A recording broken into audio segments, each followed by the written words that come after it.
Hello everyone, চলে এলাম reception video নিয়ে। তো এখানে বিকেল থেকেই রান্না শুরু হয়ে গেছে। রান্নার আয়োজন বেশ দারুণ চলছে। তো চলুন আপনাদেরকে দেখাই যে প্যান্ডেলটা পুরো ভেঙে গিয়েছিল সেটার কী অবস্থা।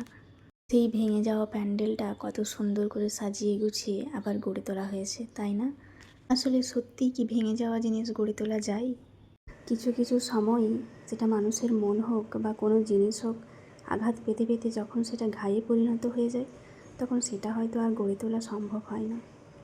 আবার কিছু কিছু সময় আঘাত করার পরও যদি আমরা একটু যত্ন ও ভালোবাসা দিয়ে গড়ে তোলার চেষ্টা করি তাহলে গড়ে তোলা যায়। তবে দেখতে হবে যেটার প্রতি আমরা চেষ্টা করছি সেটা আদৌ নেওয়ার যোগ্য কিনা, তাই না? নয়তো আমরা তার প্রতি যত্ন ও ভালোবাসা দিয়েই যাবো আর সে সেটা বুঝতেই পারছে না। আমার কি মনে হয় জানেন, কাউকে যদি আমরা 100% দিয়ে থাকি তার প্রতি তো আমরা 1% আশা করতেই পারি। যাই হোক, অনেক কথা বলে ফেললাম, কিছু কেউ মনে করবেন না। আমরা চলে এলাম তারপরেই ফুচকা খেতে। এখানে অনেক কিছু স্টলে বসেছিল। তো আমরা বললাম যে দেরি হয়ে গেলে আর খাওয়া হবে না। তো কোনো বিয়েবাড়িতে ঠিকঠাক খাওয়া হয় না ফুচকা। তো চলুন আমরা ফুচকা খেয়ে নিই। আমরা সব বোনেরা মিলে, আমার হাজব্যান্ড সবাই একসঙ্গে ফুচকা খেতে গিয়েছিলাম। এখানে অনেক কিছু স্টল বসেছিল, কফি, পান মশলা, তারপরে ওদিকে ছিল কেশর জিলাপি, আর ছিল সঙ্গে চিকেন পকোড়া, আর ছিল কোল্ড ড্রিঙ্কস। তো আমরা তেমন কিছু খাচ্ছিলাম না, পরে আবার খেয়েছিলাম কিছু কিছু এসে। আগেই আমরা খেয়েছিলাম ফুচকা। সবার খাওয়া শেষে রাত্রি 12:30 প্রায় বাজে, তখন আমরা কিছুজন বাকি ছিলাম, আমরা এসেছিলাম খেতে।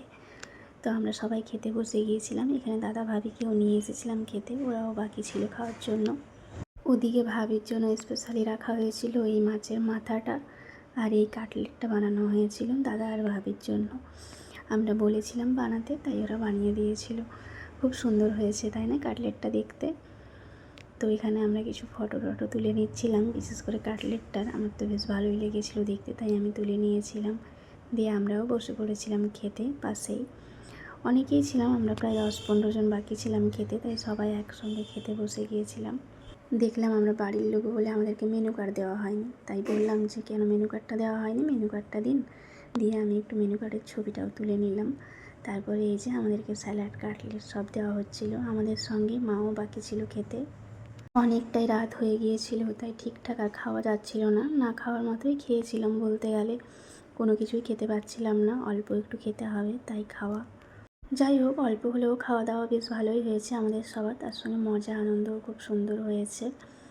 তো কেমন লাগলো আমার ভিডিওটা অবশ্যই কমেন্ট করে সবাই জানাবেন। এই পর্যন্ত আমার ভিডিও, সবাই ভালো থাকুন, সুস্থ থাকুন, দেখা হবে পরের ভিডিওতে। বাই।